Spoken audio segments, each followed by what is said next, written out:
Hello everybody, my name is Birdie and welcome to Nice Cars for You. Folks, today I'm producing a different video.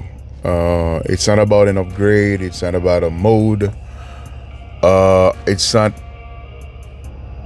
even specifically about the Jeep, but it's about the situation, as you can see in the title and the thumbnail.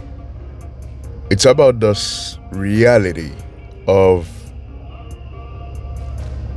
the negative equity and the impact that is having on so many people and families out there. Okay. So I was talking to a gentleman. He purchased a brand new Ford Ranger. Okay. So that Ranger, he had it for a while, and I noticed I don't really see it lately. Then I asked him, I said, listen, what happened to your Ranger?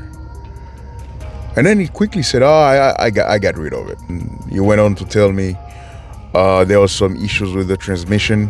And he had multiple trips at the dealership, and Ford, they wouldn't fix it, and they were trying to convince him that everything was okay.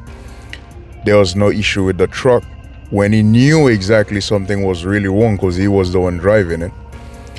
And he said, Birdie, a buddy of mine has a white one because his was a red one. And he was having the same issue, and too bad for him, he was out of warranty. And it cost him over almost 10 grand to repair to fix the transmission. And even after he fixed it, he got rid of it because it was still not running right. And then I said, but that must cost you a pretty penny. And he said, yeah, because it was a pretty well, I'm not saying a fully loaded, but it was a pretty well equipped one, a Ford Ranger that he had. And he told me I paid 63 something plus tax, right? And he said 2 weeks ago I went to CarMax and they gave me 31 grand for it. I let it go. And he said, I let it go, but I got my peace of mind back. And he showed me the van. He was driving a minivan, a blue one. He was driving a nice blue Honda minivan. And he told me, you see this? I purchased this one for 10 grand. And it was for a guy in the next city. He had that house as his Florida home. When I say Florida, I'm meaning his second home. So they barely drove it for the past 15 years.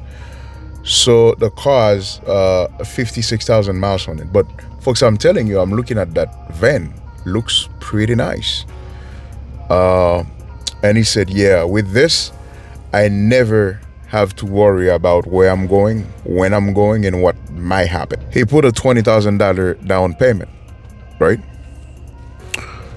So with his negative equity now, all right, so he lost that $20,000. And then he had to sell his boat. He had a boat. He sold it, so he could make up for the rest, and then he had enough money to purchase that Honda for 10 grand. And then he told me ever since he slept better because he had trouble sleeping.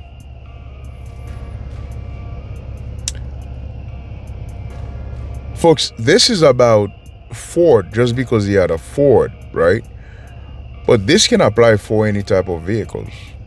Whatever you end up buying and the value is not there, I know everybody knows if you're buying a piece of property in real estate, yeah, it gains value. But I understand vehicles are depreciating assets. I understand that. But there must be some kind of value in what you're buying. Make sense? So don't tell me just because I like something nice, I expect it to perform a certain way, that allow me to spend the money, and then only to realize that product is not holding up. I'm just saying this because of the sense that the way the car manufacturers, they pushing vehicles, but they take no accountability. It's like they don't take ownership of where they go wrong to fix the issues. It's just all they expect you to do is just pumping money into their products that's gonna break. Because when you buy a new vehicle, right, you kind of expect to have the luxury of having some kind of reliability, right? At least it's reliable for a certain amount of time. But if I buy a vehicle and 11 months later I have to let it go because of an issue that the dealership won't fix, folks, that is bad. That is bad, and I think this situation is real out there. And then some people will tell you, well, but listen, it's on them, because why would you pay so much money? Listen, buying a vehicle for so much money is one thing. I understand it's on the person, it's on the buyer, okay? If you decide to pay,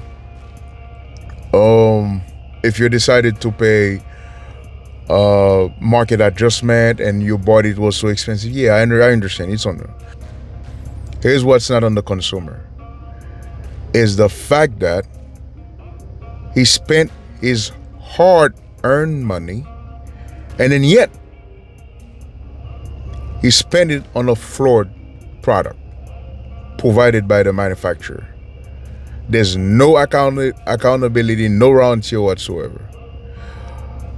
Folks, the negative equity is real, but I think the part that bothers me a little bit is like, you don't even realize why. And even some car reviewers, when you're listening to, it's like they threw these numbers as if, this car, this one is going for 71,000, this one is going for 84, this one, as if it's okay.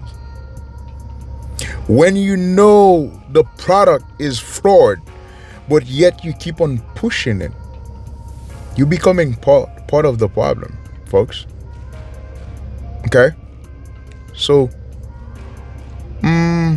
what I'm saying, if you're dealing with this situation, I want you to know this, because some people are dealing with it, and now at some point, some families, they can, right, financial situations change. Now they can make the payment, and then they realize whatever little money they put down, they lost that money, and then they still have to function. And this thing, people facing hardship and all those stuff, these things really take a toll on you. And some people, when they get into those situations, they think of the unthinkable. And which brings me to tell you, if you are still breathing in this world, there's a reason for it. The most important gift in this world someone can have is life. Once you have life, you still have the opportunity to wake up this morning or tomorrow to fight. You still have the opportunity to change certain things. You still have the opportunity to think. You still have the opportunity to choose. You cannot take it for granted, folks. I know, I'm pretty sure most of you will understand where I'm coming from, what I'm talking about. If for whatever reason, whatever you may be going through in life,